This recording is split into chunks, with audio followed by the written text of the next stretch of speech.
किए अभी, ठीक है। टॉपिक नंबर 3 था, पहले क्या था विकास, हमने विकास देखा। दूसरा क्या था विभिन्न श्रेणी के लोगों के लिए विकास के लक्ष्य, ये भी देख लिया कि अलग अलग श्रेणी के लोग होंगे, जो ग्रामीण मजदूर होंगे, शहरी बेरोजगारी युवक होगा, सबका क्या है विकास का लक्ष्य अलग अलग होगा। 3rd नंबर हमारा टॉपिक था इकोनॉमिक्स में क्लास 10 के आय और अन्य लक्ष्य, ठीक है। तो ये इकोनॉमिक्स का पहला चैप्टर है जिसमें हम टॉपिक देखने जा रहे हैं 10th का। क्या टॉपिक है, आय और अन्य लक्ष्य। इसमें से कुछ दिन वीडियो में अपलोड हुआ था, बाकी का टॉपिक उसमें कमा किया। इसमें क्या है, दूसरा एग्जाम्पल इसके लिए क्या लिया गया था, अगर आपको कहीं दूर दराज के इलाके में नौकरी मिलती है, उसे स्वीकार करने से पहले आप आय के अतिरिक्त बहुत से कारकों पर विचार करेंगे।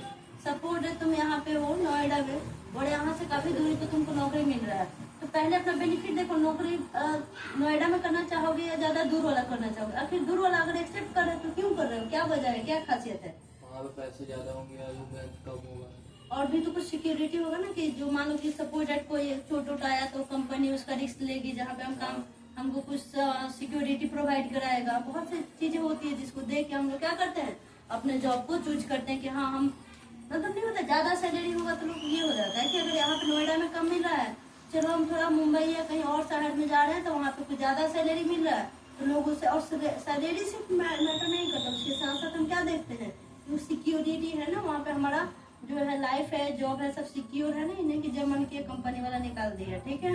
सब देखते हुए हम उसको क्या करते हैं, स्वीकार करते हैं। एग्जाम्पल इसके लिए दिया गया है, अगर आपको कहीं दूर दराज के इलाके में नौकरी मिलती है, उसे स्वीकार करने से पहले आप आय के अतिरिक्त बहुत से कारकों पर विचार करेंगे, जैसे कि आपके परिवार के लिए क्या सुविधाएं उपलब्ध होगी।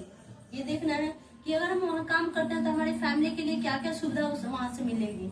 दूसरा क्या है कि काम करने का वातावरण कैसा होगा या सीखने के क्या अवसर हैं, ठीक है। वातावरण वहाँ का कैसा होगा, क्या अवसर मिलेगा सीखने के लिए, ठीक है। दूसरी नौकरी में यद्यपि आपको वेतन कम मिलता है, लेकिन यह नियमित रोजगार हो सकता है। भले क्या हो, जैसे कि मान लो सैलरी ज्यादा दिया और अगले मंथ में तुमको कह दिया कि नहीं तुम डिजर्व नहीं करते, या कुछ बहाना मार के तुमको निकाल दिया, तो उससे बेहतर है कि भले थोड़ा क्या मिले, सैलरी कम मिले, लेकिन हमको कंटिन्यू वहाँ पे कई साल तक हम जॉब कर सकते हैं। ये नहीं कि आज ज्वाइन किया अगले मंथ मनमानी करके हमको निकाल दिए। तो हम ज्यादा सैलरी अगर मतलब थोड़ा कम मिले, लेकिन नियमित हो, हमारा जो रोजगार है या जो जॉब मिला है वो हमारे क्या हो, रेगुलर हो, ये नहीं कि टेम्पोररी मिला और जब मन किया निकाल दिया। तो दूसरी नौकरी में यद्यपि आपको वेतन कम मिलता है, लेकिन यह नियमित रोजगार हो सकता है, जो आपकी सुरक्षा की भावना को बढ़ाता है, ठीक है। तो कौन सा, हम दोनों में कौन सेलेक्ट करना चाहेंगे, दूर वाला है लेकिन वो रेगुलर नहीं है, ठीक है, और जो नजदीक वाला है लेकिन उसमें कम सैलरी हो, दूसरा नौकरी जो कि क्या है सैलरी कम हो लेकिन वो क्या है रेगुलर है, प्लस उसमें क्या है सुरक्षा की भावना को बढ़ाता हो, ठीक है। तो कह रहा है जो आपकी सुरक्षा की भावना को बढ़ाता है। एक अन्य नौकरी अधिक वेतन दे सकती है लेकिन कार्ड की सुरक्षा नहीं, कोई सैलरी ज्यादा देगा तो कोई तुम्हारे काम में कोई दिक्कत होगा तो उसमें प्रोटेक्शन तो देगा या नहीं, ये भी ध्यान रखना है। और हो सकता है आपको परिवार के लिए पर्याप्त समय भी ना मिले, ठीक है। क्या क्या कह रहा है, सैलरी ज्यादा दे रहा है, ठीक है, और तुमको इतना खटवा रहा है कि तुम अपनी फैमिली को भी टाइम नहीं दे पा रहे हो। तो सब चाहिए ना, क्योंकि सिर्फ पैसा कमाना ही मैटर नहीं ना करता। फैमिली में बच्चे भूखे हैं या बच्चे को कोई चाहिए, शाम में वेट करें कि पापा से ये बोले हैं बुक लेके आने के लिए, कोई सामान बोले और डिमांड किए हो, और पापा उधर काम में पे रह गए, तो बच्चे तो इंतजार करते रह गए, घर पे उसकी पत्नी बीवी बच्चे इंतजार कर रहे होंगे। तो दोनों ध्यान में रखे ना, जब को हम स्वीकार करेंगे कि कौन सा बेहतर है, कौन हमारी सुरक्षा प्लस हमारे फैमिली के लिए क्या है पर्याप्त टाइम देने के लिए, वेतन के साथ साथ भले कम वेतन मिले लेकिन अपनी फैमिली को भी वो टाइम दे सके। तो दोनों में कौन सा स्वीकार करे, यहाँ पे ये बात कह रहा है कि एक अन्य नौकरी अधिक वेतन दे सकती है लेकिन कार्य की सुरक्षा नहीं, और हो सकता है आपको परिवार के लिए पर्याप्त समय भी न मिले, इससे आपकी सुरक्षा और स्वतंत्रता की भावना कम हो जाएगी ना। तुम तो हमेशा उसके गुलाम बन के बैठे हो, तो तुम्हारी सुरक्षा और जो स्वतंत्रता की भावना, तुमको लगेगा कि अरे हमको तो गुलाम बना के रखा है हमारा बॉस, हाँ हमको तो टाइम ही नहीं दे रहा है, हमेशा काम काम काम कर रहा है, ओवर टाइम तक हमसे ड्यूटी ले रहा है, हमारा टाइमिंग और 6 घंटे का है या 8 घंटे का है, बट वो क्या कर रहा है ओवर टाइम हमसे काम खटवा रहा है, फैमिली को नहीं टाइम दे पा रहा, तो तुम तनाव में रहोगे ना, कुछ थोड़ी रहेगा। कोई भी आदमी अगर 6 घंटा 8 घंटे की ड्यूटी कर रहा है तो वो क्या कर रहा है कि वो ऐसे जगह पे चलो 8 घंटा ड्यूटी किया, भले उसको 30 या 40,000 मिला, उसमें सब्र कर ले, और 60,000 दे रहा है, बट वो तुमको टाइम नहीं दे रहा है, मतलब तुम अपनी फैमिली को टाइम नहीं दे पा रहे हो, इसके लिए वो पूरा ओवर टाइम तुमसे काम ले रहा है, ज्यादा समय ले रहा है, मजदूरी क्या है ज्यादा दे रहा है, तो क्या तुम करना चाहोगे? दोनों में कौन सा बेहतर होगा? पहले हम देखेंगे कि ऐसा जॉब भले थोड़ा कम सैलरी मिले और उसमें क्या मिले, उसमें रोजगार नियमित हो, यानी हमारा परमानेंट हो, ठीक है, प्लस हमको स्वतंत्रता की भी हमको आजादी भी मिले। अब ये नहीं कि पूरा 12 घंटा के दिन 12 घंटा पूरा उसी के यहाँ हम दे दिए, तो पूरा तो दिन निकल गया, फिर रात में फिर अगले दिन सुबह उसके यहाँ पहुंच गया। हाँ, तो हम दोनों को ध्यान में रखते हुए इस चीज को क्या करेंगे, स्वीकार करेंगे, तो इससे आपकी सुरक्षा और स्वतंत्रता की भावना कम हो जाएगी। किससे? जो अधिक वेतन दे रहा है लेकिन वो काम की सुरक्षा नहीं दे रहा है कि भाई हम कार्य की सुरक्षा नहीं देंगे, तुम काम करो, कुछ हुआ तो इसके जिम्मेवार हम नहीं हैं, ठीक है। और हो सकता है परिवार के लिए पर्याप्त समय भी ना मिले, तो दोनों में कौन सा अपॉर्चुनिटी तुम स्वीकार करोगे? इसमें कम पैसे मिले पर काम रेगुलर और घर आने का सुविधा। हाँ, फैमिली को टाइम दे पाए, स्वतंत्रता की भावना तुम में हो, थोड़ा आजादी भी मिले। मानो कि थोड़ा मन किया ना कि शाम में थोड़ा दोस्तों के साथ घूमने जाए, जब करके आ गए कंपनी से, दिन भर का स्ट्रेस है, थोड़ा रिफ्रेश होके आते हैं, थोड़ा पार्क में से घूम के आते हैं, तो ऐसा भी मिले। अब ये नहीं कि सुबह से गए, रात में आधा रात को आए, फिर खा पी के सो गए, फिर अगले दिन, तो फिर तो इस तरह से लगेगा कि हम गुलाम बन गए ना उस कंपनी के, और हमको भले कम पैसा चाहिए लेकिन क्या चाहिए, थोड़ा सब कुछ देखते हुए, ठीक है। इसी तरह विकास के लिए लोग मिले जुले लक्ष्यों को देखते हैं, ठीक है। विकास के लिए कौन सा लक्ष्य देखते हैं? मिला जुला, उसे मिलता जुलता लक्ष्य देखते हैं। यह सच है कि यदि महिलाएं वेतन भोगी कार्य करती है, वेतन भोगी कार्य का मतलब यहाँ पे क्या हुआ, वैसा काम जिसको काम करने से सैलरी मिलती है उसको क्या बोलते हैं? वेतन भोगी कार्य, ठीक है। यह सच है कि यदि महिलाएं, ये एग्जाम्पल ले लिया गया था कि अगर सपोज हम लोग पढ़िए क्या रहे थे, टॉपिक हमारा क्या था, तीसरा टॉपिक, आय और अन्य लक्ष्य। आय के साथ साथ लक्ष्य भी क्या होना चाहिए, हमको स्वतंत्रता की भावना मिले, पर्याप्त समय मिले अपनी फैमिली के लिए, ना कि हम उसके एकदम गुलाम बन के वो रात दिन हमारे साथ ट्रीट करे और हमसे पूरा ओवर टाइम का काम ले।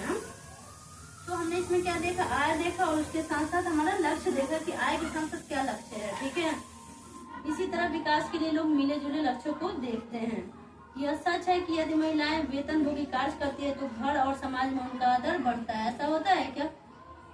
वैसी लेडी जो घर में जॉब करती है, कोई सपोज पुलिस में है या इंस्पेक्टर है या IAS अधिकारी है, तो उनको रिस्पेक्ट मिलता है, नहीं घर में भी मिलता है प्लस समाज में भी मिलता है। अब घर वाले उसको बेइज्जत थोड़ी करेंगे कि तुम तो जॉब करती हो, घर का काम नहीं करती हो, तो तुमको घर पे वो, मतलब ऐसा नहीं है।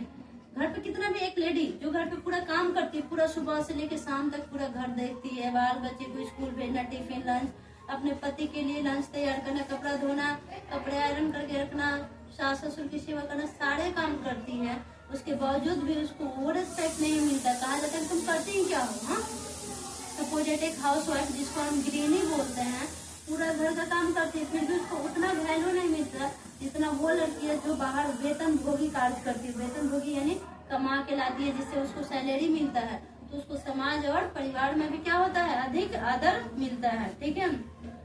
तथापि यह भी सच है कि अगर महिलाओं के लिए आदर है तो घर में उनके कामकाज में ज्यादा हाथ बटाया जाएगा, ठीक है। मतलब वो जो जॉब कर रही है, पैसा उनको मिल रहा है, तो घर पे उनको ऊपर पूरा सारा काम अकेला नहीं छोड़ा जाएगा, उनके घर के काम में उनके साथ लोग हाथ बटा देता है कि अरे बेचारी बाहर भी खट के आ रही है, तो घर पे इतना काम कैसे करेगी, जॉब करेगी, इसलिए उसको क्या मिलता है, थोड़ा घर पे भी हाथ बटा दिया जाता है, ठीक है, हाथ बटाया जाएगा। और घर से बाहर काम करने वाली महिलाओं को अधिक स्वीकार किया जाएगा घर पे। अब बहू रानी की IAS अधिकारी है तो क्या घर वाले, सास ससुर है या उसके ससुराल वाले उसके साथ बदतमीजी करेंगे क्या? कितनी भी अच्छी लड़की है, कितनी भी अच्छी लड़की है, उससे शादी करके लाओ तो कभी दहेज के लिए पता चलो तुम्हारे बाप ने क्या दिया है, तुम्हारे मायके वाले ने क्या दिया है, होता है ना। ये हमारे समाज का सच है कि वो कितनी भी काम, घर के कितना भी काम संभालती हो, सुबह से लेके शाम तक वो पूरा घर का, सोने से सो के उठने से लेके सोने के पहले तक पूरा घर का काम कर रही है, फिर भी उसको वो इज्जत सबको, मतलब सब जगह नहीं होता है, कहीं कहीं ऐसा होता है, सारी फैमिली ऐसी नहीं है, ठीक है, तो उतना इज्जत नहीं मिलता जितना वो डिजर्व करती है इतना काम करने के बावजूद भी, क्योंकि घर के कामों को उतना मतलब मैटर नहीं करता हमारे समाज में कि हाँ घर का काम बहुत बड़ा बात नहीं है। वही एक बहू रानी जो घर बाहर जाके जॉब भी कर रही है, किसी पद पे है, कोई अधिकारी है, वो घर पे आ रही है तो उसको इज्जत घर में भी मिला है। गलती से भी बर्तन नहीं रहने दो तुम, हम कर लेते हैं, तुम थकी हुई है, आराम करो, हम तुम्हारे लिए चाय बना देते हैं, ऐसा होता है ना। होता है। तो कह रहा है कि घर से बाहर काम करने वाली महिलाओं को अधिक स्वीकार किया जाएगा। जो क्या होता है, जो बाहर भी काम करती है और घर में काम करेगी तो उसका हाथ भी बढ़ाया जाएगा। सुरक्षित और संरक्षित वातावरण के कारण ज्यादा महिलाएं विभिन्न प्रकार की नौकरियां या व्यापार कर सकती है। ठीक है, इसके वजह से सुरक्षित और संरक्षित वातावरण के कारण ज्यादा महिलाएं विभिन्न प्रकार की नौकरियां या व्यापार कर सकती है। और औरतों को बढ़ावा कब मिलेगा, वो बाहर जाके कब जॉब कर सकती है, जब उसको प्रोटेक्शन मिलेगा। अब बाहर रेप वाला मामला है, जैसे आर्टिकल मेडिकल वाला था कोलकाता में, उसकी क्या गलती थी? वो तो अपना नाइट ड्यूटी कर रही थी, नाइट ड्यूटी के दौरान थोड़ा देर के लिए रेस्ट करने गई थी। अब उसको प्री प्लानिंग बना के वहाँ पर उसे खत्म कर दिया गया।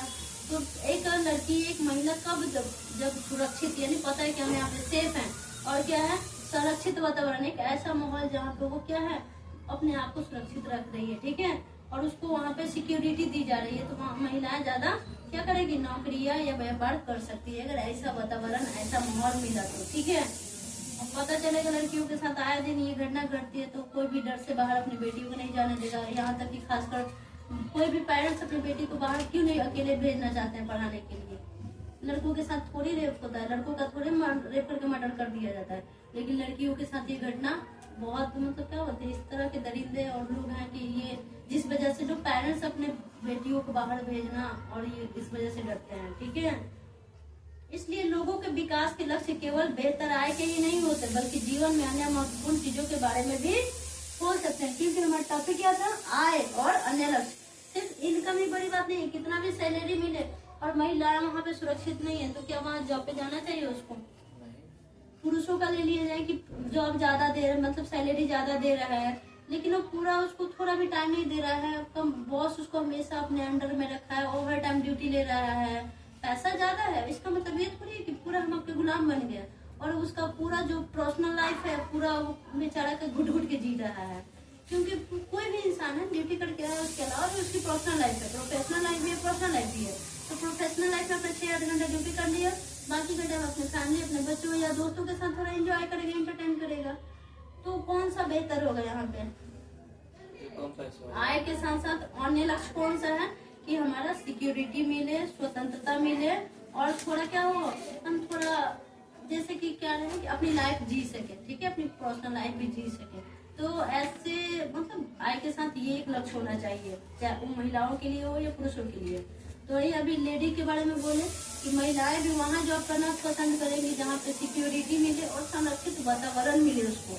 ये नहीं कि सैलरी ज्यादा मिल रहा है चले जा और जाने के बाद उसका अंजाम जो होगा वो तो भुगतना ही है। तो सिर्फ पैसा या सैलरी दे के हम किसी चीज को नहीं ये कर सकते कि हाँ आय अच्छा है तो चलो हम कर लेते हैं, पैसा बेहतर है। सिर्फ पैसा ही मैटर नहीं करता, सिर्फ आय ही मैटर नहीं करता कि हाँ अगर चलो 40,000 सैलरी उसके बदले लड़कियों का शोषण हो रहा है तो जाकर अपना शोषण करवाएगी। उसका बॉस उसके साथ बदतमीजी कर रहा है, उसके साथ मिसबिहेव कर रहा है, उसका कैरेक्टर सही नहीं है तो वहाँ तक क्या करेगी, तुरंत एक्शन लेके जॉब छोड़ेगी। ठीक है, तो आय के अलावा भी अन्य लक्ष्य क्या होना चाहिए, हमारा सिक्योरिटी। ठीक है, और स्वतंत्रता। ठीक है, ये सारी चीजें भी मैटर करती है। हमारा टॉपिक कंप्लीट हुआ आय और अन्य लक्ष्य। ठीक है, उससे से रिलेटेड कुछ बॉक्स में है, आओ इन पर विचार करें, विचार किया जाए। कुछ बॉक्स में क्वेश्चन है। ठीक है, इसमें दिया है अलग अलग लोगों की विकास की धारणा अलग क्यों है। अलग अलग लोग हैं, उनके विकास का जो धारणा अलग अलग ही होगा, क्योंकि कोई कुछ चाहता है, कोई कुछ और डिजर्व करता है, तो उनका विकास उनके अकॉर्डिंग ही होगा। नीचे दी गई व्याख्याओं में कौन सी अधिक महत्वपूर्ण है और क्यों? पहला दिया है क में, क्योंकि लोग भिन्न होते हैं। कौन सी अधिक महत्वपूर्ण है? क्योंकि लोग भिन्न होते हैं, अलग अलग लोग हैं तो अलग अलग उसकी क्या होगी, विकास की धारणा होगी।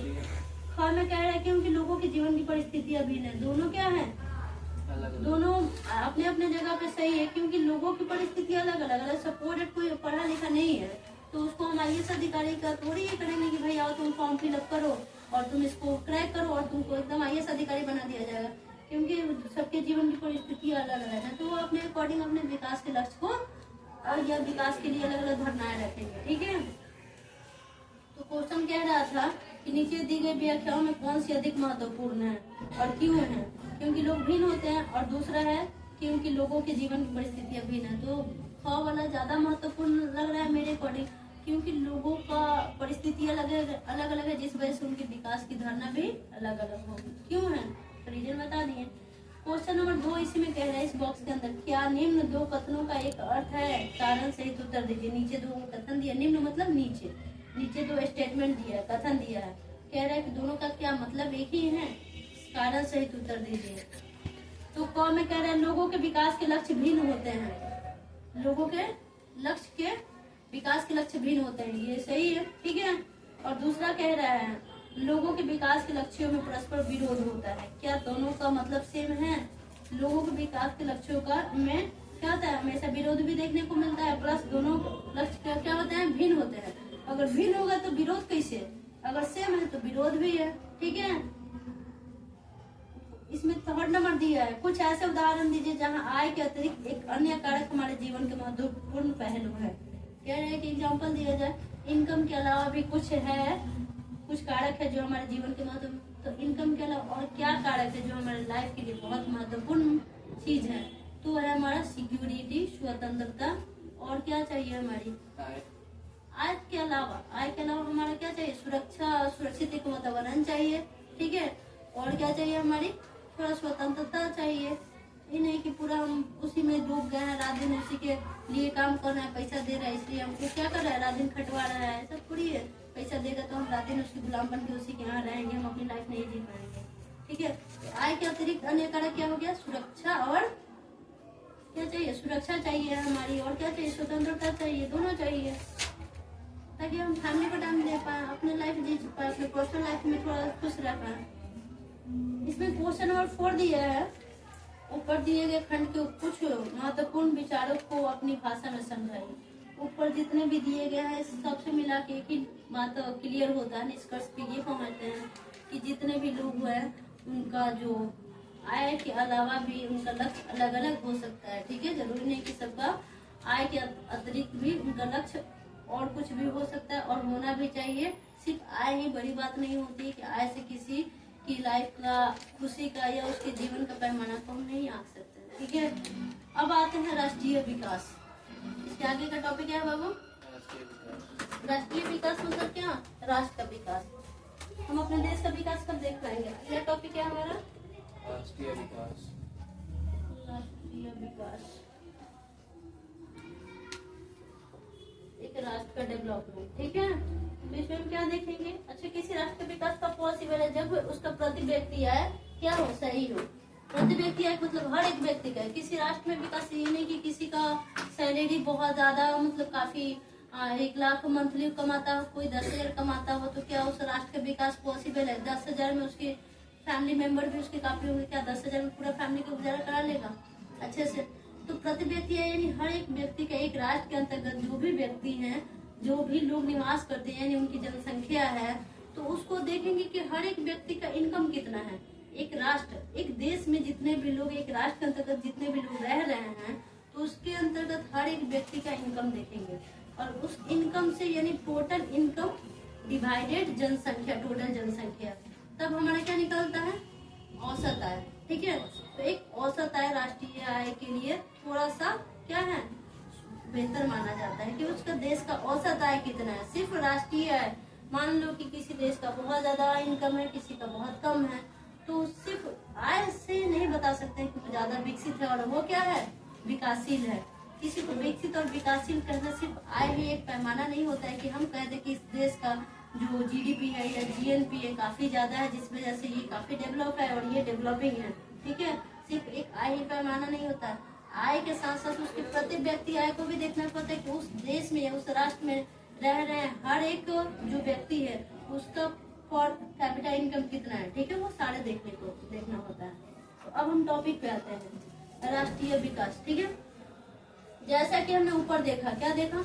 यदि लोगों के लक्ष्य भिन्न है तो उनकी राष्ट्रीय विकास के बारे में धारणा भी भिन्न हो, सही बात है। आगे आपस में इस विषय पर चर्चा कीजिए कि भारत को विकास के लिए क्या क्या करना चाहिए। क्या करना चाहिए? भारत अभी विकासशील देश है, डेवलपिंग कंट्री, नॉट डेवलप, ठीक है। ये विकसित देश नहीं है हमारा भारत। इसका भी लक्ष्य रखा गया है कि 2047 तक एक विकसित भारत बनाना है। इसको हमारे कौन है? पीएम नरेंद्र मोदी ने विकसित भारत के लिए लक्ष्य रखा है कि हम 2047 तक, अभी 2025 चल रहा है, तो 2047 में इसको विकसित भारत बनाना है।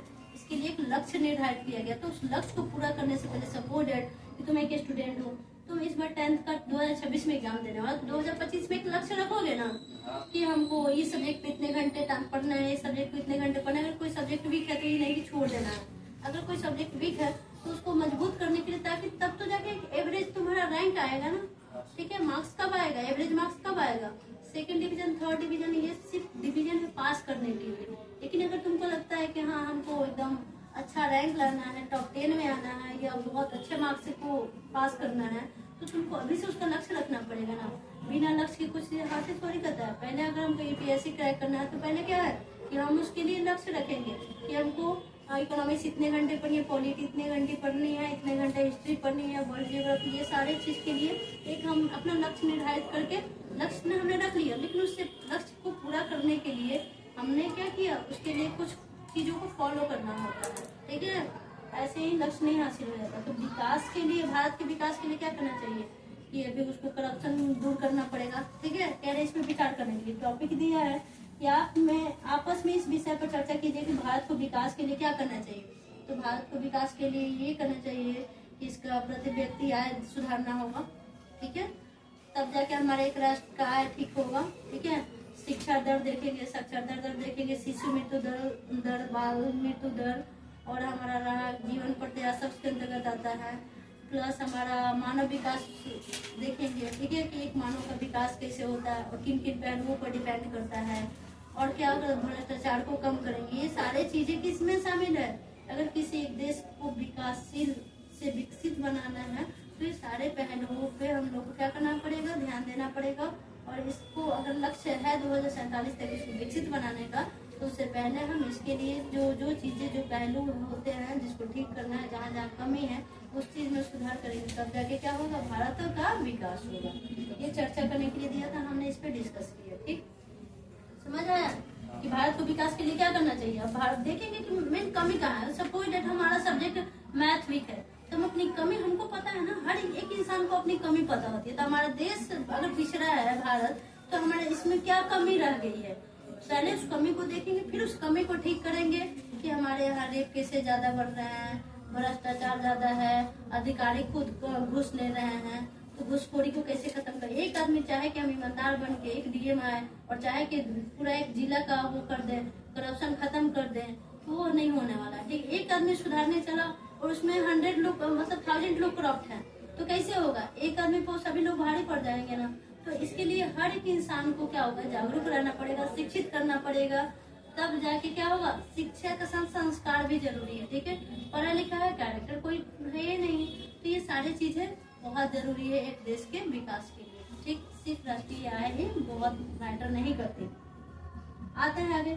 संभव है कि कक्षा के विभिन्न विद्यार्थियों ने उपर्युक्त प्रश्नों के अलग अलग उत्तर दिए होंगे। हो गया, अभी हमने इस पर डिस्कस कर लिया। हो सकता है आपने स्वयं इन प्रश्नों के बहुत से उत्तर सोचे हो। पेज नंबर बुक के अकॉर्डिंग 6 है। ठीक है, क्योंकि वो स्टार्टिंग का कंटेंट भी ऐड करके, लेकिन हम पेज नंबर 4 देखने वाले हैं चैप्टर के अकॉर्डिंग। ठीक, चैप्टर जो है ना विकास, जहाँ से स्टार्ट हुआ है, इसके अकॉर्डिंग पेज नंबर 4 है, 2, 3, 4। ठीक है, और टॉपिक है हमारा राष्ट्रीय विकास। ठीक है, तो इसमें है कि कह रहे हैं कि उनमें से किसी एक के विषय में आप स्वयं भी निश्चिंत न हो। यह भी समझना बहुत आवश्यक है कि देश के विकास के विषय में विभिन्न लोगों की धारणाएं भिन्न या परस्पर विरोधी हो सकती है। अलग अलग होगा, देश के विकास कैसे करना हो, इसके लिए सबका सोच धारणा जो है अलग अलग हो सकता है। या तो अगर कुछ होगा नहीं, ऐसा हो सकता है, वो तो नहीं ये सही है, वो कहेगा नहीं ये सही है, ऐसे करेंगे तो इसका विकास सही है, तो क्या विरोध भी हो सकता है परस्पर। ठीक है, लेकिन क्या सभी विचारों को बराबर का महत्व दिया जा सकता है? नहीं, क्योंकि सारे विचार, कुछ विचार होते हैं, कुछ लोग अपने फायदे के लिए सोचते हैं, भले किसी का नुकसान। क्या कह सकते हैं कि वो देश के विकास के लिए सबके विचार सेम है? नहीं।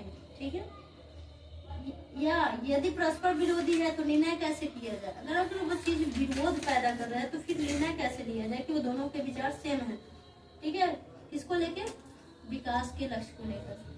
सभी के लिए न्यायपूर्ण और सही राह क्या होगी। हमें यह भी सोचना होगा कि क्या कार्य करने का कोई बेहतर तरीका है, क्या इस विचार से बहुत से लोगों को लाभ होगा या कुछ को ही।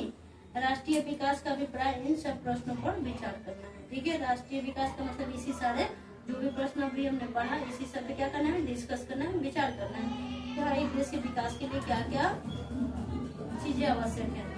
अब है एक एग्जाम्पल दिया बॉक्स में, इसमें लिखा है आओ इन पर विचार करें। इन पर विचार करते हैं। कह रहा निम्नलिखित स्थितियों पर चर्चा कीजिए। दाहिनी ओर दिए गए चित्र को देखिए, यहाँ पे एक चित्र दिया गया है, ठीक है। आगे है इस प्रकार के पेज नंबर 5 है, ठीक है। चैप्टर के अकॉर्डिंग पेज नंबर 5 इस चैप्टर में दिया है।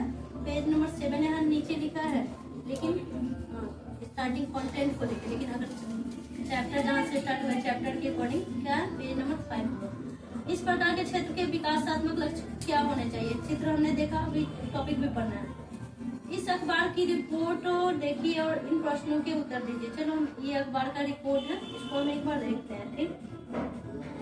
इसमें एक जहाज ने 500 टन तरल जहरीले अवशेष एक शहर के खुले पूरे घर और आसपास के समुद्र में डाल दिए। क्या किया, एक जहाज लाया, जहाज से 500 टन तरल यानी लिक्विड टाइप का जो जहरीला पॉइजनस अवशेष था उसको एक शहर के खुले पूरे और आसपास के समुद्र में डाल दिए।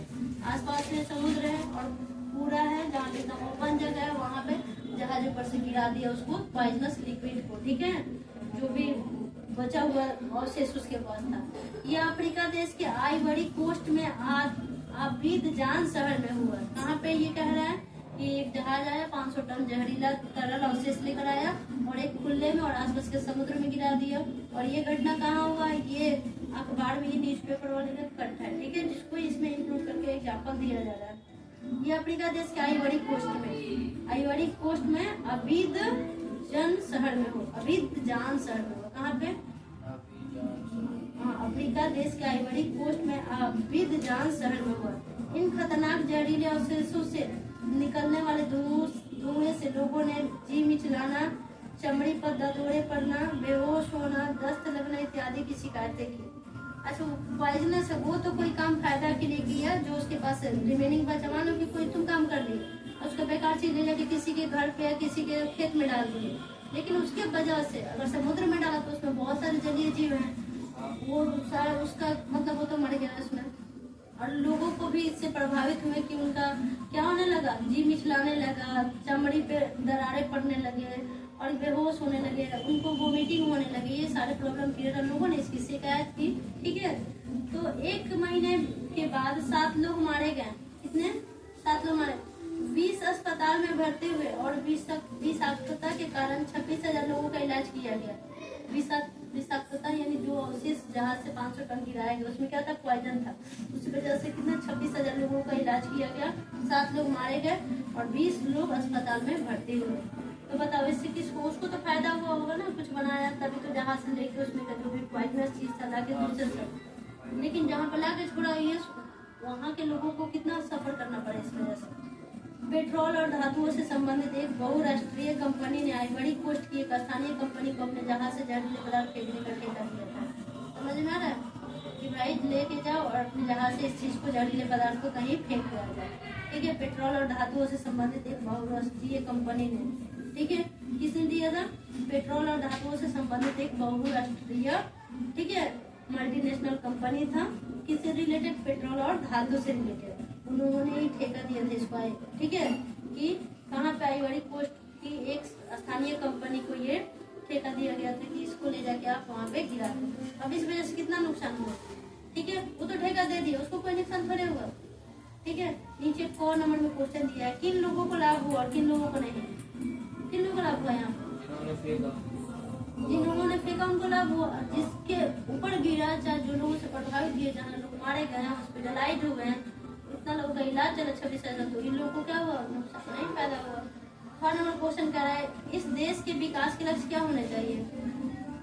इस देश के विकास के लक्ष्य होगा, मान लो उसके तो विकास के लक्ष्य अलग थे कि चलो हमारा फायदा है और जो हमारा जो मेरे पास जो पॉइजनस चीज बचा है और शेष जो बचा है दूसरे देश में ले जाकर फेंक दे, तो उसको तो घाटा हुआ ना, बहुत झेलना पड़ा ना, लेकिन इसको फायदा हुआ ना, तो इसके लिए विकास के लक्ष्य हो सकते हैं, लेकिन उसके लिए विनाश का कारण बना ना वही चीज। वो चीजें किसी के विकास के कारण तो हो सके, वो चीज किसी के लिए विनाश का कारण बनता है। आपके गांव या शहर या स्थानीय इलाके में विकास के लक्ष्य क्या होने चाहिए, गांव या शहर या स्थानीय जगह हुआ विकास के लक्ष्य क्या होना चाहिए हमारे अकॉर्डिंग। अच्छा हॉस्पिटल होना चाहिए पास में, अच्छा एजुकेशन सिस्टम होना चाहिए, स्कूल अच्छा होना चाहिए, माहौल अच्छा होना चाहिए। यही सब हम अपने विकास के लक्ष्य अपने गांव या शहर में, अपने इलाके में देख सकते हैं। आते हैं कार्यकलाप फर्स्ट, ठीक है, बॉक्स में दिया है।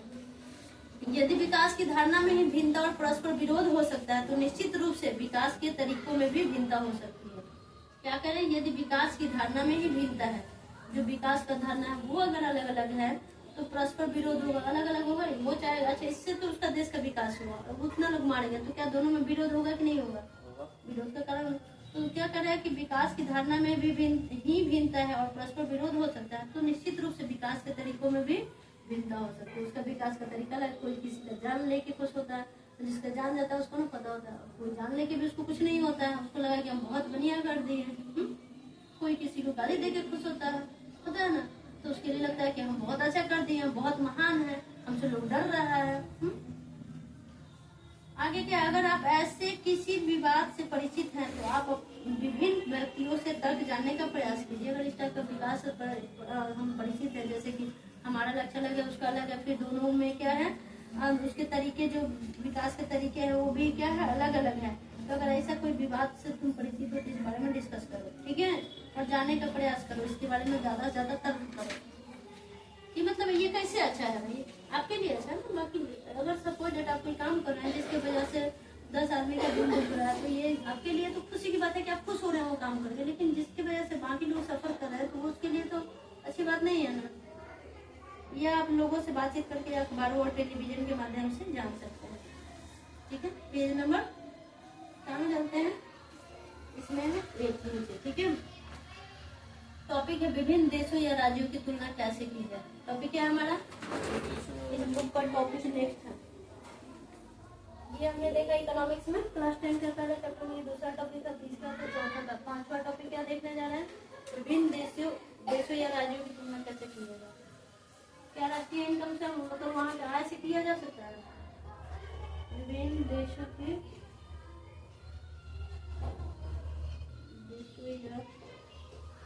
क्या हुआ, ठीक से बैठ जाओ। हाँ, स्पेस से बैठने के बाद राज्यों की तुलना कैसे किया जाए।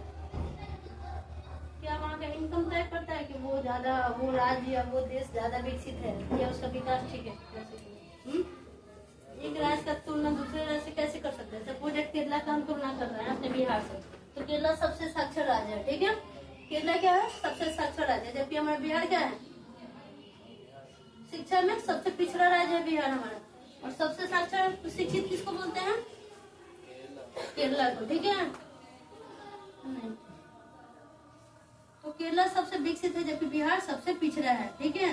तो यहाँ पे क्या सिर्फ शिक्षा के अकॉर्डिंग हम दोनों की तुलना कर सकते हैं कि हाँ ये ज्यादा विकास विकसित राज्य और ये और कम विकसित है, ऐसा नहीं कर सकते। बहुत सारा चीज होता है जिसको देख के किसी राज्य का या किसी देश का कंपेयर कर सकते हैं कि वो कितना विकासशील है एक दूसरे से या कितना विकसित है एक दूसरे से।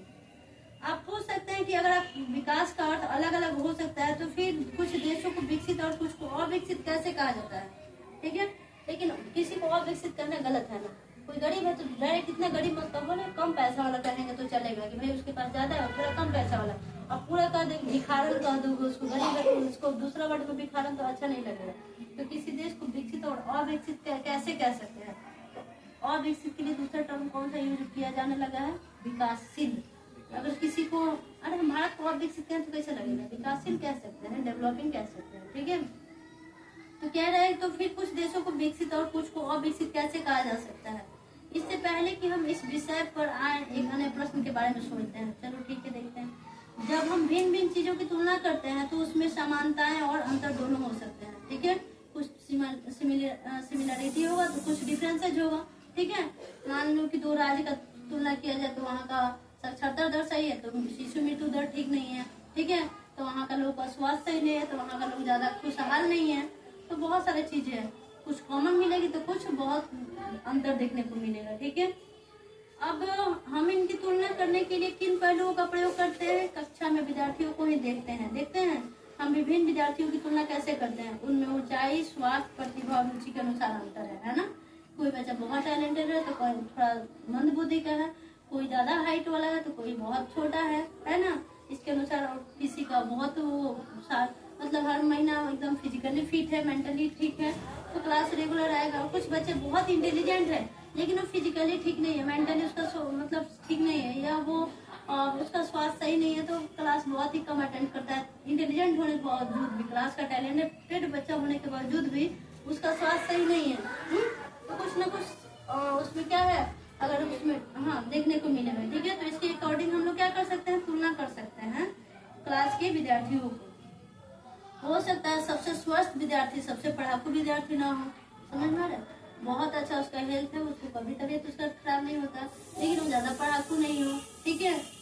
सबसे बुद्धिमान विद्यार्थी हो सकता है, ठीक है, और मित्रता व्यवहार न रखता हो, बहुत अच्छा है, बुद्धिमान है, बहुत चालाक है, लेकिन किसी से लड़ पड़ता हो। हाँ, करते हो तुम लोग ऐसे, मतलब मित्रता व्यवहार, मतलब क्लास में तो अरे सभी लोग फ्रेंड है, लड़ना क्या है। हमारे ही क्लास में कुछ बच्चे हैं, अरे भाई उसने पैर टच किया तो क्यों किया, ये किया, गलती से लग गया भाई, ये तो सब लोग फ्रेंड है, जाने दो ना, क्या फर्क पड़ता है। कोई टेररिस्ट थोड़े आया है। अगर क्लास में सभी बच्चे पढ़ रहे हैं तो तुम बुद्धिमान हो, इसका मतलब ये थोड़े है कि किसी से लड़ पड़ोगे। मित्रता पूर्वक व्यवहार रखो, बुद्धिमत्ता के साथ साथ तुम्हारे अंदर वो फ्रेंडली वाला, और किसी से साथ तुरंत हम फ्रेंडली हो जाओ, वो वाला भी बिहेवियर होना चाहिए, ठीक है। तो हम विद्यार्थियों की तुलना कैसे करते हैं, हम जो मापदंड प्रयोग करेंगे वह तुलना के उद्देश्यों पर निर्भर करेगा, ठीक है। कैसे कैसे करते हैं, उसके स्वास्थ्य के अकॉर्डिंग, उसकी बुद्धिमानी के अकॉर्डिंग, उसकी प्रतिभा, उसकी रुचि, उसकी ऊंचाई, उसके स्वास्थ्य, इस सब के अकॉर्डिंग हम लोग विद्यार्थियों की तुलना किए, सिर्फ अपने क्लास की। यहाँ क्लास का एग्जाम्पल ये है कि सपोज तुम एक स्टूडेंट हो तो यहीं पे देखो ना कि तुलना कैसे करते हैं।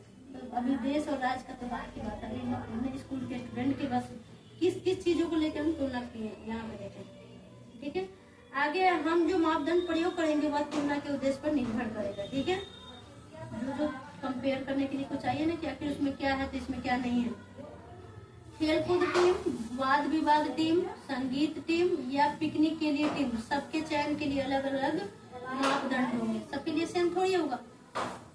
फिर भी अगर हमें किसी उद्देश्य से कक्षा के विद्यार्थियों की सर्वांगीण प्रगति के बारे में मानना चाहिए तो हम कैसे चुनेंगे, ठीक है। कह रहा है कि सारे मापदंड हमने देख लिया, लेकिन किसी कक्षा के विद्यार्थियों की सर्वांगीण प्रगति का मतलब कि हर तरह से उसका प्रोग्रेस देखना होगा, तो कैसे करेंगे। कोई तुम्हारा चाहिए ना कि पता करे कि ये बच्चा हर चीज में क्या है, या इस क्लास के बच्चे हर चीज में क्या है, हर तरह से क्या है, प्रोग्रेस किए हुए हैं, चाहे डेवलप्ड है। सामान्यतः हम व्यक्तियों की एक या दो महत्वपूर्ण विशिष्टताएं लेकर उनके आधार पर तुलना करते हैं, ठीक है। कंपेयर करने के लिए कुछ तो चाहिए ना, कोई भी चीज को कंपेयर करते हैं तो कुछ तो उसके अंदर का मापदंड होना चाहिए जिसके आधार पर हम उसके कंपेयर कर सकें। तुलना के लिए क्या महत्वपूर्ण विशिष्टताएं चुनी जाए, इस पर मतभेद हो सकते हैं। महत्वपूर्ण विशिष्टताएं का मतलब यह होता है कि उसमें खास एक इम्पोर्टेंट कुछ लक्षण है जिसके आधार पे हम क्या, सिर्फ यही में एक चीज है जिसके आधार पर हम तुलना कर सकते हैं, उसके कुछ खास कैरेक्टरिस्टिक्स को लेकर क्या तुलना किया जा सकता है, इस पर मतभेद हो सकते हैं, ठीक है। विद्यार्थियों का मित्रता पूर्वक पूर्ण व्यवहार और सहयोग भावना, उनकी रचनात्मकता या उनके द्वारा प्राप्त, ठीक है। आगे यही बात विकास पर भी लागू होती है। अब आएंगे, अभी तो बस क्लास के स्टूडेंट है, यहाँ पर लेके समझाया जा रहा था कि उसका कंपेयर कैसे करेंगे। देशों की तुलना करने के लिए उनकी आय, सबसे मेन टॉपिक यहाँ पे आते हैं जो कि हमारे चैप्टर से रिलेटेड है और एग्जाम के पॉइंट ऑफ व्यू से कंपल्सरी है। देशों की तुलना करने के लिए उनकी आय सबसे महत्वपूर्ण विशिष्टता मानी जाती है। अभी हमने एग्जाम्पल दिया कि अगर बच्चों का हम तुलना करना है तो क्या उसमें कुछ खास जो मतलब इम्पोर्टेंट जो कैरेक्टर्स है उसके अंदर कैरेक्टरिस्टिक्स है इम्पोर्टेंट, क्या सिर्फ वही चीज है जिसकी वजह से इस विद्यार्थी का उस विद्यार्थी का तुलना कर सकते हैं। तो ठीक उसी तरह एक देश की आय के लिए अगर देश विकसित है या नहीं, क्या सिर्फ एक देश का आय ही मैटर करता है कि क्या देखिए हाँ ये देश अच्छा विकसित है, ये अविकसित है, या ये देश विकसित है या विकासशील है। सिर्फ अगर महत्वपूर्ण विशिष्टता का मतलब एक खास उसके बारे में तुमको लक्षण पता चल गया, क्या उसके आधार पे हम कंपेयर कर सकते हैं विकसित और अविकसित कर, नहीं। सिर्फ आय ही चीज नहीं ना होता है, सिर्फ पैसा से हम किसी का तुलना कर सकते नहीं, उसका जैसे विद्यार्थियों का तुलना करना था उसका कैरेक्टर देखना था, उसका मित्रता पूर्वक व्यवहार देखना था, उसका बुद्धिमानी चेक करना था, उसका रुचि देखना था, उसका स्वास्थ्य देखना था, उसकी ऊंचाई देखनी थी, ठीक है। पढ़ाकू होते हुए वो उसका स्वास्थ्य सही नहीं, इसके आधार पे तो ठीक एक देश की तुलना करने के लिए सिर्फ एक राष्ट्रीय आय यानी उस देश का सिर्फ आय ही एक महत्वपूर्ण विशिष्टता लेकर हम नहीं कंपेयर कर सकते, ठीक है। तो क्या है, जिन देशों की आय अधिक है उन्हें कम आय वाले देशों से अधिक विकसित समझा जाता है, ठीक है। एक का आय कम है और मान लो सपोज में भारत है और यूएसए है, तो सबसे ज्यादा विकसित कौन है दोनों में? यूएसए। तो सिर्फ पैसा देके हम नहीं ना कहना कि वो हमसे विकसित है, सिर्फ वहाँ का हम इनकम और राष्ट्रीय इनकम देख के नहीं कह सकते, ठीक है। तो कह रहा है यह इस समझ पर आधारित है कि अधिक आय का अर्थ है मानवीय आवश्यकताओं की सभी वस्तुओं का अधिक होना। अधिक आय का मतलब मानवीय वस्तु यानी मानव के लिए जो भी जरूरत चीज है वो क्या है अधिक है। इसका मतलब ये सिर्फ ये चीज मैटर नहीं करता उसका तुलना करने के लिए, जो भी लोगों को पसंद है और जो उनके पास होना चाहिए वे सभी वस्तुओं को अधिक आय के द्वारा प्राप्त कर पाएंगे। पैसा से तो खरीद पाएंगे जो भी चीजें उनको चाहिए जो वो चाहते हैं। इसलिए ज्यादा आय अपने आप में एक महत्वपूर्ण लक्ष्य समझा जाता है, ठीक है।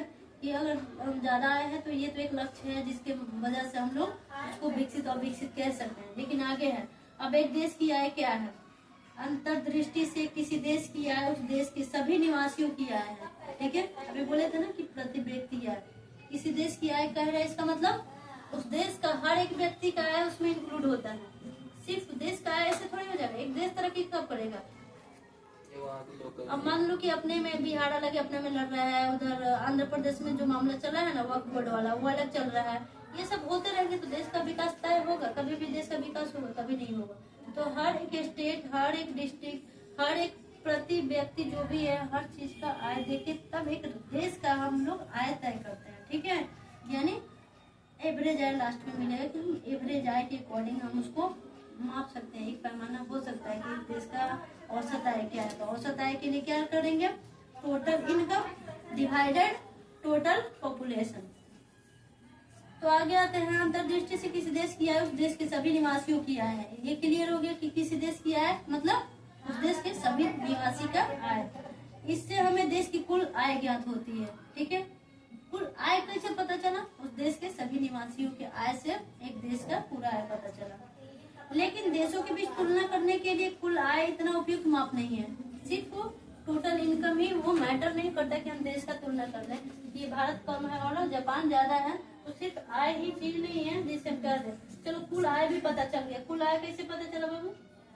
कुल आय का मतलब प्रति व्यक्ति आय वहाँ के निवासियों का जितने भी निवासी हैं वहाँ के निवासियों का टोटल निवासी जो भी उस देश में रह रहे होंगे उन सबका इनकम। कुल आय किसी देश का मतलब वहाँ के निवासियों का टोटल इनकम। क्या हुआ? क्या इशारा चल रहा है? दिख रहा है? क्लियर हो रहा है टॉपिक यहाँ तक? आगे क्या है? क्योंकि देशों की जनसंख्या अलग अलग होती है, सब देश की जनसंख्या भी तो सेम नहीं है। कुल आय की तुलना करने से हमें यह ज्ञात नहीं होगा कि औसत व्यक्ति क्या कमा सकता है। सिर्फ कुल आय से औसत व्यक्ति या नहीं निकाल सकते हैं। औसत के लिए क्या बताए थे हम? औसत व्यक्ति आय निकालने के लिए क्या बताए थे? औसत आय कैसे निकलता है? प्रति व्यक्ति का देखना बताएंगे टोटल जनसंख्या, टोटल आय बाई टोटल जनसंख्या, ठीक है। पूरा उस देश का जनसंख्या उस देश में कितने लोग रहते हैं उससे डिवाइड करेंगे। टोटल आय कितना है, टोटल लोग उसमें कितना रहते हैं, ठीक है। तब जाके हम क्या करते हैं, क्या एक देश के लोग दूसरे देश के लोगों से बेहतर है? इसलिए बैठ जाओ अंश, बैठ जाओ, क्या प्रॉब्लम है? बैठ ऊपर, बैठ जाओ ऊपर, बैठने वाला है, आराम से बैठो। कह रहा है कि बेहतर है इसलिए हम औसत आय की तुलना करते हैं। वो था सिर्फ आय, कुल आय। तो कुल आय मतलब पूरा देश के निवासियों का, हर एक आदमी का है, ठीक है। टोटल मिलके एक देश का आय मतलब टोटल निवासियों का है। लेकिन औसत आय है तो उसमें क्या आ जाएगा? टोटल इनकम प्लस टोटल लोगों की संख्या, ठीक है। औसत आय की तुलना करते हैं जो कि देश की कुल आय को कुल जनसंख्या से भाग देकर निकाली जाती है। औसत आय कैसे निकालता है बाबू? कुल औसत आय साइड में निकालते हैं। औसत आय निकालने के लिए क्या फॉर्मूला होता है? औसत आय इक्वल कुल आय अपॉन कुल आय और वहाँ के लोगों को बटा कुल जनसंख्या, कुल आय और कुल जनसंख्या। अच्छा ठीक है। औसत आय को और क्या बोलते हैं? प्रति व्यक्ति आय। औसत आय को और क्या बोला जाता प्रति है? व्यक्ति आय एक आदमी औसत कैसे निकला? अच्छा, हर जनसंख्या से भाग दिया है मैं, तभी तो एक आदमी का पता चला। टोटल लोग पता चल गया, टोटल इनकम भी पता है, तो यानी हर एक व्यक्ति का आय निकला। जाके थोड़े के गए तुम अपना आय बताओ, तुम अपना आय बताओ। तो औसत आय को क्या नाम से जानते हैं? प्रति व्यक्ति, यानी हर एक व्यक्ति का आय। कैसे निकलेगा? हर एक व्यक्ति का आय निकालना है तो टोटल आय में टोटल जनसंख्या से डिवाइड कर देंगे तो हर एक आदमी का आय, और प्रति व्यक्ति आय को औसत आय भी बोलते हैं। और औसत आय भी एक पैमाना होता है देश का क्या मापने के लिए? विकास मापने के लिए। एक औसत आय, सिर्फ आय नहीं, औसत आय। औसत आय और कुल आय में अंतर होता है। कुल आय यानी सिर्फ इनकम का है, औसत आय तो उसमें जनसंख्या भी शामिल हो गया। ठीक है, औसत आय को क्या कहा जाता है? प्रति व्यक्ति आय भी कहा जाता है। क्लियर हुआ यहाँ तक? आगे बढ़ते हैं थोड़ा सा इसमें। पेज नंबर 8 बुक के अकॉर्डिंग है। विश्व बैंक की विश्व विकास रिपोर्ट। विश्व बैंक का कौन सा रिपोर्ट? विश्व विकास रिपोर्ट के अनुसार देशों का वर्गीकरण करने में इस मापदंड का प्रयोग किया गया है। ठीक है, वे देश जिनकी 2019 में प्रति व्यक्ति आय इंडियन डॉलर, यूएस डॉलर, ठीक है, वहाँ डॉलर चलता है ना अमेरिका में, ये डॉलर का सिंबल है। ठीक है, यूएस डॉलर 49,300 प्रति वर्ष या उससे अधिक है, उसे समृद्ध अथवा उच्च आय देश और या ठीक है क्या माना जाता है? वैसा देश जिसका जो प्रति व्यक्ति आय, प्रति व्यक्ति नहीं, हर एक व्यक्ति का आय यानी औसत आय जो है 49,300 प्रति वर्ष। हर साल कितना? 49,300 यूएस डॉलर, ठीक है, सॉरी यूएस डॉलर हो, इससे ज्यादा हो 49,300, 49,300 प्रति वर्ष, ठीक है, या उससे अधिक हो तो क्या बोला जाएगा? समृद्ध अथवा उच्च आय वाला देश। कौन सा समृद्ध देश है या उच्च आय वाला, यानी उसका इनकम अच्छा है। इसका प्रति व्यक्ति आय कितना हो? यूएस डॉलर 49,300 प्रति वर्ष, ठीक है, या उससे अधिक हो। वहीं पे दूसरा कंपेयर किया गया है। और वे देश जिनकी प्रति व्यक्ति आय यूएस डॉलर 2500 यानी 2,500, वहाँ था 49,300, यहाँ पे है 2500 मात्र प्रति वर्ष या उससे कम है, उन्हें निम्न आय वाला देश कहा गया। किसको उच्च आय वाला देश कहा गया? किसको निम्न वाला? 49,300 यूएस डॉलर 49,300 प्रति व्यक्ति आय या उससे ज्यादा हो तो उच्च आय वाला या समृद्ध देश कहा गया है। जबकि जिसका 25,000 यूएस डॉलर 25,000 से 2500 प्रति वर्ष से कम हो तो उसको निम्न आय वाला देश कहा जाता है। समझ में? निम्न आय वाला और यहाँ उच्च आय वाला किसको बोला गया है? ठीक है, भारत मध्य आय वर्ग के देशों में आता है। किस में आएगा? मध्य आय वर्ग, मतलब ये मीडियम है। ठीक है, ना ज्यादा गरीब है ना ज्यादा अमीर है, विकासशील है। भारत मध्य आय वर्ग के देशों में आता है क्योंकि उसकी प्रति व्यक्ति आय कितना है? 2019 में केवल यूएस डॉलर 6,700 प्रति वर्ष थी। कितना थे? कितना को उच्च बोला गया है? समृद्ध 50,300। किसको बोला गया है? 49,300 प्रति वर्ष, ठीक है। प्रति व्यक्ति आय कितना है? प्रति वर्ष, ठीक है, हर एक व्यक्ति का, ठीक है, प्रति वर्ष यानी हर एक साल हर एक व्यक्ति का 49,300 है, तो इसको उच्च आय वाला या समृद्ध बोला गया है, ठीक है, उच्च आय वाला या उच्च आय समृद्ध। अब कम किसको बोला गया है? 2500, लेकिन उसके पहले यूएस डॉलर लगा देना है, ठीक है। यूएस डॉलर कितना? 2500 प्रति वर्ष से कम होगा तो, प्रति वर्ष से कम होगा तो निम्न आय वाला। हमारा भारत का कितना है? कितना है? 2019 में बता रहा है बुक के अकॉर्डिंग 6,700 प्रति वर्ष। अगर यूएस डॉलर 6,700 से के करीब प्रति वर्ष, तो ये क्या हो गया? मध्य आय वाला देश बोला गया। किसको? उच्च आय वाला के एग्जाम्पल ले लेना। यूएस तो ऑलरेडी ये है, जापान है, ये है, ये सब तो है ना, रसिया भी है हमारा। जिनके मध्य के समृद्ध देशों जिनमें मध्य पूर्व के देश और कुछ अन्य छोटे देश शामिल नहीं हैं, वो आमतौर पर विकसित देश कहा जाता है। किसको विकसित देश कहा जाता है? विकसित देश का डेफिनेशन अभी जो बोले हैं लाइन, समृद्ध देशों जिनमें मध्य पूर्व के देश और कुछ अन्य देश शामिल नहीं है। मध्य पूर्व के देश और कुछ छोटे देश उसमें अगर शामिल नहीं है तो उसे आमतौर पर विकसित देश कहा जाता है। अब अगला टॉपिक है औसत आय, जो कि अगले वीडियो में अपलोड होगा, क्योंकि तुम लोग खुद देख रहे हो।